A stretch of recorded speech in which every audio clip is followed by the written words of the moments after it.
Halo teman-teman, selamat datang kembali di Fins. Kali ini kita akan membahas salah satu game yang sedang ramai diperbincangkan di kalangan pecinta horor psikologis, yaitu In My Head. Bagi kalian yang menyukai game yang menggabungkan suasana mencekam, cerita yang emosional, dan mekanik permainan yang membuat berpikir, In My Head bisa menjadi salah satu game yang wajib kalian coba. Sebelum kita mulai, jangan lupa untuk menekan tombol like, berikan komentar, dan tentunya subscribe untuk terus mendukung channel ini. In My Head adalah game horor indie yang dirilis pada 5 September 2024, dikembangkan dan diterbitkan oleh Just Tom Chok. Mengusung genre, Walking Simulator, dengan elemen horor psikologis. Game ini menawarkan pengalaman singkat namun intens, dengan durasi antara 30 hingga 60 menit. Pemain dibawa ke dalam petualangan misterius yang penuh ketegangan, di mana mereka harus menjelajahi sebuah tempat misterius yang penuh dengan rahasia kuno dan suasana mencekam.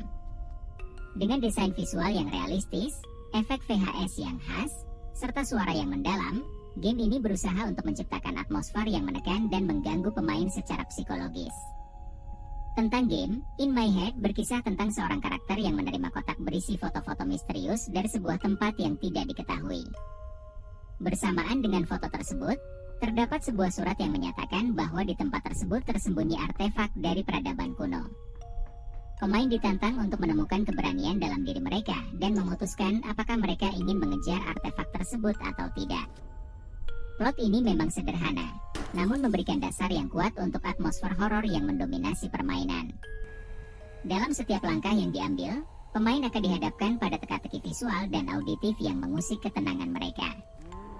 Sebagai game horor dengan elemen Walking Simulator, In My Head menitikberatkan eksplorasi lingkungan yang dibalut misteri tanpa terlalu banyak interaksi langsung.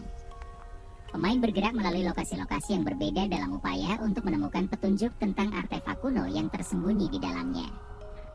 Berbeda dengan banyak game horor lainnya, game ini tidak mengandalkan jumpscare yang berlebihan, melainkan membangun suasana mencekam melalui elemen-elemen atmosferik seperti pencahayaan, bayangan, dan efek suara. Efek VHS yang digunakan untuk visual menambahkan nuansa retro yang mengingatkan pemain pada film-film horor klasik. Sementara desain suara yang menakutkan membuat setiap langkah terasa berat dan penuh ketidakpastian. Tidak adanya menu atau pengaturan dalam game ini adalah salah satu keunikannya. Pemain langsung dilemparkan ke dalam dunia game begitu permainan dimulai, tanpa kesempatan untuk menyesuaikan pengaturan atau menyimpan progres. Ini menciptakan pengalaman yang lebih organik dan imersif, di mana pemain harus benar-benar tenggelam dalam dunia permainan.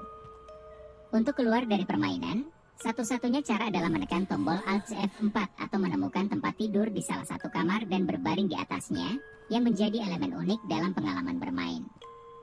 Cerita dari In My Head tidak disampaikan secara langsung atau melalui narasi yang mendalam. Pemain harus menyusun potongan-potongan informasi yang mereka temukan selama eksplorasi, baik melalui foto-foto, lingkungan yang dihadapi, maupun simbol-simbol yang tersirat. Elemen misteri ini memberi ruang bagi pemain untuk menginterpretasi sendiri apa yang sebenarnya terjadi di balik artefak kuno tersebut dan sejarah dari tempat yang mereka jelajahi. Sifat cerita yang tidak eksplisit ini memang membuat pemain harus lebih banyak berpikir dan merasakan suasana horor yang dibangun daripada memecahkan misteri yang jelas. Karakter utama dalam game ini hampir tidak memiliki identitas yang jelas. Pemain berperan sebagai seseorang yang terlibat dalam pencarian artefak kuno, namun tidak ada latar belakang personal atau motivasi yang dipaparkan secara detail. Hal ini semakin menegaskan fokus utama game yang lebih condong pada suasana daripada narasi. Penggunaan elemen cerita yang minim ini mungkin tidak disukai oleh sebagian pemain yang mencari pengalaman naratif yang mendalam, tetapi bagi mereka yang menikmati atmosfer horor psikologis, hal ini justru menambah rasa misteri. Dari segi mekanik, In My Head menawarkan kontrol yang sangat sederhana. Pemain hanya perlu menggerakkan karakter dan berinteraksi dengan beberapa objek yang ditemukan di lingkungan. Tidak ada puzzle yang kompleks atau mekanik tempur yang rumit dalam game ini. Fokus utama adalah eksplorasi dan penyelaman ke dalam dunia yang penuh dengan misteri. Desain lingkungan game ini dirancang untuk mengarahkan pemain secara alami ke arah yang benar, meskipun seringkali pemain merasa tersesat atau bingung akibat suasana yang serba tidak menentu.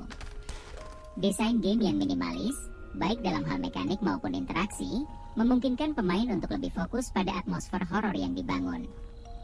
Setiap langkah yang diambil pemain terasa signifikan karena setiap detik penuh dengan rasa takut akan hal-hal yang tidak diketahui. Pemain harus bergantung pada indera mereka, baik penglihatan maupun pendengaran, untuk merasakan bahaya yang mungkin ada di sekitar mereka. Keunikan terbesar dari In My Head terletak pada penggunaan efek VHS yang membangkitkan nostalgia film horor klasik. Efek visual ini membuat game terasa unik dibandingkan dengan game horor modern lainnya yang lebih sering mengandalkan grafis ultra realistis. Gabungan antara efek visual retro dan suara yang realistis menciptakan kontras yang membuat pemain merasa terjebak di antara dua dunia, masa lalu dan masa kini. Ini adalah keputusan desain yang cerdas dan berhasil membuat game ini menonjol dalam genre horor. Desain suara juga merupakan salah satu kekuatan terbesar game ini. Penggunaan suara latar yang minimalis namun efektif, seperti gemerisik angin, suara langkah kaki yang menggema, dan sesekali suara-suara misterius, berhasil menciptakan ketegangan yang konstan. Tidak ada musik latar yang mengganggu, dan ini menambah tingkat imersiveness permainan, di mana pemain benar-benar merasa sendirian di dunia yang mengerikan. Selain itu, game ini menawarkan pengalaman yang singkat namun padat, yang dapat diselesaikan dalam satu sesi. Bagi pemain yang tidak punya banyak waktu, In My Head memberikan dosis horor yang memadai tanpa memerlukan komitmen waktu yang besar. Secara keseluruhan, In My Head adalah game horor yang menawarkan pengalaman atmosferik yang intens, meskipun dalam durasi yang singkat. Dengan grafis yang realistis, efek VHS yang khas, serta desain suara yang menakutkan, game ini berhasil menciptakan suasana horor yang mencekam. Meski minim dari segi cerita dan interaksi gameplay, game ini berhasil menonjol berkat atmosfernya yang tegang dan imersif. Bagi para penggemar horor yang mencari pengalaman singkat namun penuh ketegangan, In My Head bisa menjadi pilihan yang menarik. Namun, bagi mereka yang menginginkan cerita yang lebih mendalam atau gameplay yang lebih kompleks, game ini mungkin terasa terlalu sederhana. Sebagai game indie, In My Head berhasil mencapai tujuannya untuk menciptakan pengalaman horor psikologis yang singkat namun mendalam. Dengan mengandalkan atmosfer daripada narasi atau mekanik gameplay yang rumit, game ini menghadirkan ketegangan yang menakutkan dalam waktu singkat.